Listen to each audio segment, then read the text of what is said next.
Bab 2, Tak Berdosa, Bagian 2. Penjelasan yang lainnya sama saja, menggelikan. Sifat kemanusiaan Kristus, meskipun tanpa dosa selama menempuh hidupnya di bumi, tidak baik dalam pengertian yang sesungguhnya. Penjelasan ini tidak ragu lagi dapat diterima jika Yesus Kristus dipandang sebagai manusia biasa. Pengertian itu akan menjadi cocok dengan kata-kata, tak ada yang baik kecuali satu, yaitu Tuhan. Tapi bila Yesus itu sendiri sebagai Tuhan, pribadi ilahi, mengapa dia menolak untuk dikatakan baik dalam arti yang sesungguhnya, bahkan ketika itu pula memberikan alasan bahwa hanya Tuhanlah yang baik? Sebenarnya, kata-kata yang dikutip di atas bertambah jelas dan memberikan kesaksian tuntas terhadap doktrin tak berdosanya Yesus, yakni suatu usaha telah dilakukan sejak awal untuk mengubah-ubah Injil dan untuk menggantikan kalimat-kalimatnya. Tetapi perubahan itu dilakukan oleh salah seorang dari mereka.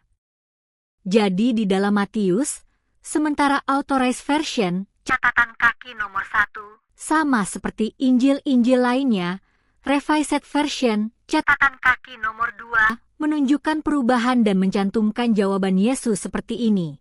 Mengapa engkau menanyakan kepadaku tentang apa yang baik? Yang baik itu satu. Rupanya ada sedikit kebijaksanaan dalam usaha merubah, karena jawaban itu sangatlah canggung di mulut Yesus. Orang yang bertanya kepada beliau tentang kebaikan itu harus hidup abadi, dan dia katakan, "Mengapa engkau bertanya kepadaku tentang yang baik?" Jawaban ini artinya ialah bahwa dia harus bertanya kepada orang lain bukan kepada Yesus tentang perkara baik itu, atau dia harus menanyakan kepada Yesus bukan masalah kebaikan, tapi mengenai kejahatan. Makanya, perubahan itu menjadi canggung, mungkin tujuannya demi menghindari kesimpulan yang jelas bahwa Yesus tidak berdosa. Inilah kenyataan yang diakui. Rev Junior Dumlow mengatakan, versi yang benar adalah Markus dan Lukas.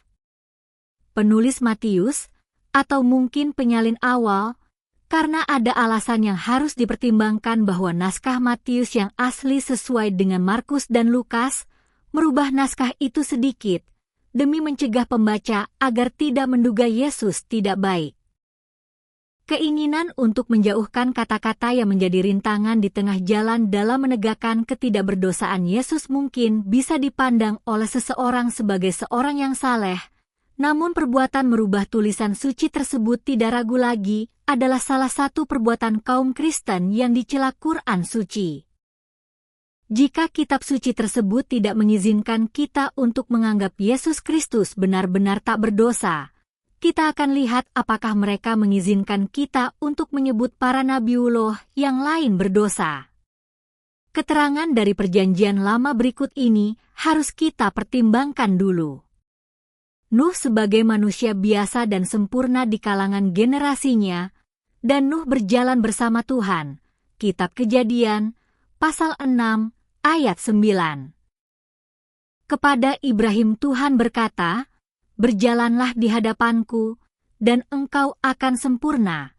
Kejadian, pasal 17, ayat 1. Kepada Musa dia berkata, "Engkau akan sempurna dengan Rab Tuhanmu." Ulangan, pasal 18, ayat 13.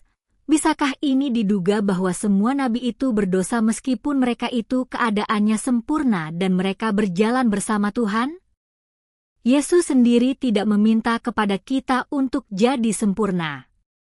Bapakmu yang ada di sorga itulah yang sempurna. Matius, pasal 5, ayat 48. Dan apakah kesempurnaan para hamba Tuhan yang tulus, selain artinya mereka itu benar-benar tulus hatinya, tak pernah salah dalam hidupnya, tak berdosa dan tak pernah berbuat kerugian, dan meniru Tuhan dalam berbuat baik kepada orang lain? Sebenarnya, sempurna itu lebih berarti daripada sekedar tak berdosa. Manusia yang sempurna di hadapan Tuhan tidak hanya tidak berdosa saja, tapi juga berbuat kebaikan utama. Nabi Daud pun berbicara mengenai kesucian Tuhan. Berbahagialah orang yang hidupnya tidak bercela yang berjalan di dalam hukum Tuhan. Berbahagialah orang yang mengikuti perintah-Nya dan mencarinya dengan sepenuh hati. Mereka juga tidak melakukan kejahatan, mereka berjalan di jalan-Nya. Kitab Mazmur, pasal 119, ayat 1 hingga 3. Lagi, mulut orang yang tulus berbicara bijaksana, dan lidahnya berbicara arif. Hukum Tuhannya ada dalam hatinya, langkahnya tak akan meleset. Kitab Mazmur, pasal 37, ayat 30 hingga 31. Kalau Perjanjian Lama membicarakan tidak berdosanya para nabi maupun orang-orang tulus dalam kata-kata yang begitu jelas, Injil pun memberikan bukti yang sama. Kesaksian yang menyatakan ketidakberdosaan Zakaria dan istrinya Elizabeth tertulis seperti berikut. Dan keduanya orang tulus di hadapan Tuhan, berjalan di atas semua perintah dan aturan Tuhan, tidak tercela. Kitab Lukas, pasal 1, ayat 6. Jika doktrin ketidakberdosaan Yesus didasarkan atas ucapan Yohanes sendiri, "Kamu yakin aku berdosa?" Kata-kata yang jelas mengenai Zakaria dan Elizabeth bahwa mereka itu tidak tercela pasti akan memperkuat dasar ketidakberdosaan mereka. Karena Yesus hanya mengaku tak ada orang yang bisa menuduhnya berdosa, maka orang itu bisa berdosa di hadapan Tuhan, meskipun tak ada orang lain bisa menuduhnya berdosa. Di pihak lain, orang yang dikatakan oleh Tuhan bahwa ia tidak tercela, bisa jadi ia tidak berdosa. Karena alasan inilah anak kecil yang lahir dari kedua orang tua tak berdosa itu dikatakan di dalam Injil, berisi atau dikuasai oleh Ruhul Kudus, sekalipun datang dari rahim ibunya. Kitab Lukas, pasal 1, ayat 15. Kini Yesus menerima Ruhul Kudus pada usia 30 tahun ketika beliau dibaptis di tangan Yahya Pembaptis. Tapi ternyata baptis itu dipenuhi Ruhul Kudus sejak dari kandungan ibunya. Yang mana dari dua perkara besar ini yang dikatakan tidak berdosa? Pertimbangan kitab suci Kristen menunjukkan secara tuntas bahwa sementara kitab-kitab suci itu menolak menyebut Yesus tak berdosa, kitab-kitab suci itu pun mengatakan bahwa para nabi yang lain maupun orang-orang tulus itu pun sempurna dan tak tercela. Dalam kadar tertentu, Kristen ini tidak mempunyai dasar sama sekali untuk menjelaskan setiap derajat ketidakberdosaan Yesus Kristus yang tak bisa diterapkan kepada nabi-nabi yang lain berdasarkan kitab suci mereka sendiri. Kini kita menuju pada Quran Suci. Persoalan pertama yang akan kita jawab adalah, apakah Quran Suci membuat perbedaan antara Yesus Kristus dengan para nabiullah lainnya mengenai ketidakberdosaan mereka? Sedikit pun tidak. Semua boleh dikatakan dalam membicarakan Yesus itu menggunakan kata-kata yang halus. Ini semua karena agama Islam baik terhadap agama-agama lain dan selalu membicarakan nabi-nabi yang lain dengan penuh hormat yang kebanyakan mereka dicemoohkan pada waktu kedatangannya. Quran membicarakan Yesus sebagai ruh darinya, itu bukan karena beliau itu bersifat ilahi. Jelas sekali di mana saja bila membicarakan beliau itu tidak lebih dari manusia biasa, tapi karena para musuhnya selalu mencemoohkan beliau dengan menganggap dilahirkan tidak syah. Ruh dari Tuhan, dalam pengertian ini berarti beliau berjiwa suci. Itu saja, yakni seorang yang dilahirkan dari keturunan yang perkawinannya syah. Tuhan adalah sumber utama kesucian, dan jiwa Yesus dikatakan datang darinya.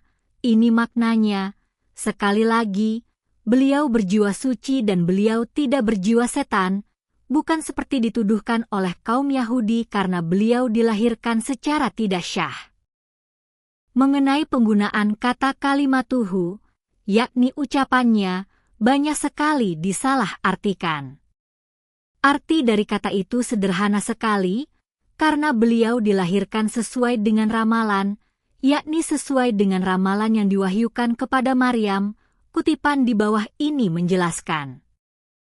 Ketika malaikat berkata, "Wahai Maryam, sesungguhnya Allah memberi kabar gembira kepada engkau dengan firman darinya tentang seorang yang namanya Masih, Isa anak Maryam." Quran Suci Surat 3, ayat 44.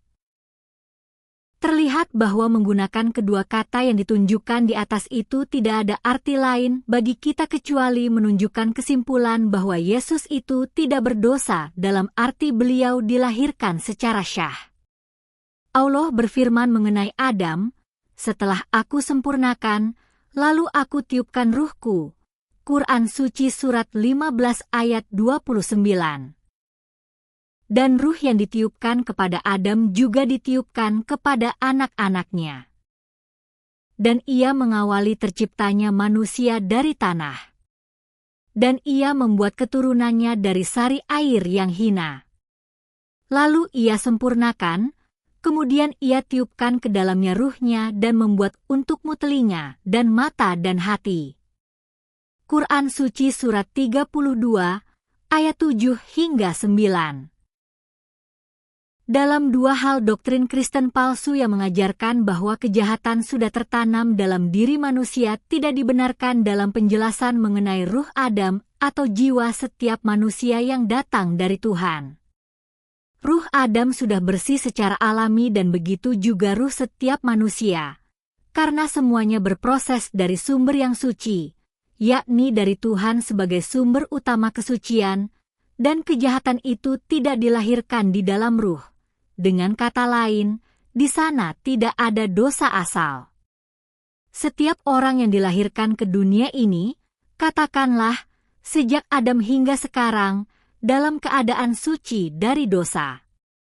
Hanya dengan melakukan perbuatan jahatlah hadiah atau karunia kesucian dari Tuhan itu bisa ternodai. Secara fitrah, manusia itu suci. Dengan perbuatannya lah ia bisa tidak suci. Karenanya tidak ada seorang pun yang tidak berdosa semata-mata karena dilahirkan dalam keadaan tidak berdosa. Begitu pula bagi Yesus, salah sekali untuk menarik kesimpulan ketidakberdosaannya semata-mata dari kenyataan yang disebut ruh dari Tuhan. Setiap jiwa manusia adalah ruh dari Tuhan, tapi tidak membawa kita lebih lanjut selain ia dilahirkan tak berdosa. Untuk menunjukkan bahwa dia tetap tak berdosa, sesuatu lebih diperlukan lagi. Begitu pula, Yesus tidak bisa dikatakan tidak berdosa, kalau semata-mata karena dia dilahirkan sesuai dengan ramalan ilahi. Sebagai makhluk Tuhan, dia adalah firman Tuhan juga. Setiap makhluk Tuhan adalah firman Tuhan. Quran jelas sekali menerangkan ini. Sekiranya lautan itu tinta untuk menulis firman Tuhanku, niscaya lautan itu akan habis sebelum habis firman Tuhanku, walaupun kami datangkan lagi yang sama dengan itu untuk ditambahkan. Quran Suci Surat 18 ayat 109. Dan di tempat lain yang berhubungan dengan itu jelas sekali bahwa yang dimaksud firman Tuhan itu artinya hanyalah ciptaan Tuhan. Apa yang ada di langit dan di bumi kepunyaan Allah. Sesungguhnya, Allah itu yang maha cukup sendiri, yang maha terpuji, dan jika semua pohon yang ada di bumi itu pena, dan semua lautan dengan ditambah 7 lautan lagi, kalimah Allah itu tak akan habis. Sesungguhnya Allah itu yang maha perkasa, yang maha bijaksana. Kejadian kamu dan kebangkitan kamu itu hanyalah seperti satu jiwa. Sesungguhnya Allah itu yang maha mendengar, yang maha melihat. Quran Suci Surat 31, ayat 26 hingga 28. Karenanya Yesus menikmati persamaan hak dalam mengaku tak berdosa dengan disebut firman Tuhan. Masalah yang sebenarnya perlu dipertimbangkan adalah apa yang telah dikatakan oleh Quran Suci terhadap sikap hidupnya. Apakah ia mengatakan bahwa dia menuntun hidupnya dalam keadaan tak berdosa? Apakah ia mengatakan bahwa kehidupan nabi-nabi yang lain tidak dituntun dalam keadaan tak berdosa? Tidak ada perbedaan yang bisa ditemui dimanapun di lembaran-lembaran kitab suci itu. Dikatakan mengenai sikap hidup Yesus. Dan agar aku berbakti kepada ibuku, dan ia tak membuat aku seorang yang sombong, yang celaka. Quran Suci Surat 19, ayat 32. Quran Suci dalam kalimat itu hanya menjelaskannya agar jangan sombong terhadap ibunya yang mana ini tercantum di dalam kisah Injil. Namun Quran pun membicarakan nabi-nabi lain dengan pujian yang tinggi. Quran berfirman tentang Yahya Pembaptis. Dan kami berikan hikmah kepadanya, tatkala ia masih kanak-kanak, dan kami berikan kepadanya sifat baik hati dan kesucian dariku. Dan ia amatlah patuh. Dan ia berbakti kepada ayah ibunya, dan sekali-kali tak sombong dan durhaka. Quran Suci, Surah 19, ayat 12 hingga 14.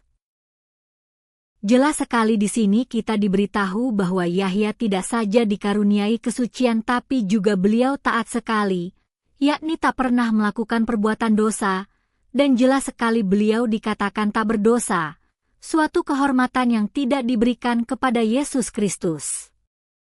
Tidakkah menakjubkan bahwa Quran Suci menyebut Yahya dan Yesus bersama-sama, dan sementara itu masih membicarakan salah seorangnya tidak berdosa, sedangkan yang lainnya hanya dikatakan bahwa dia tidak kurang ajar terhadap ibunya? Mengapa ia tidak membicarakan bahwa Yesus pun tidak berdosa? Apakah kealpaan ini semata-mata karena Quran Suci tidak melihat Yesus sebagai pribadi yang tak berdosa? Tentu saja tidak. Yang benar adalah apa yang dikatakan Quran Suci terhadap salah seorang nabi dalam hal itu adalah tak berdosanya semua nabi. Tak mungkin bahwa Yahya harus berdosa, sementara nabi-nabi yang lain berdosa. Tapi ia memilih Yahya sebagai contoh dalam hal ini, dan bukan Yesus, sebab para pengikut Yesus telah begitu jauh mengangkat beliau kepada derajat ketuhanan, dan ini sebagai peringatan terhadap kesalahan mereka yang tidak membicarakan sikap Yesus dalam kata-kata pujian seperti halnya terhadap Yahya. Isi catatan kaki nomor 1, revisi Alkitab Bahasa Inggris, yang dilaksanakan atas perintah James pertama, diterbitkan tahun 1611 dan banyak yang dipakai oleh kaum Protestan. Kamus Teologi Inggris Indonesia, Hengten Napel, BPK, Gunung Mulia 1999. Isi catatan kaki nomor 2, revisi dari Alkitab Authorized Version yang diterbitkan tahun 1885 di Inggris, IDEM.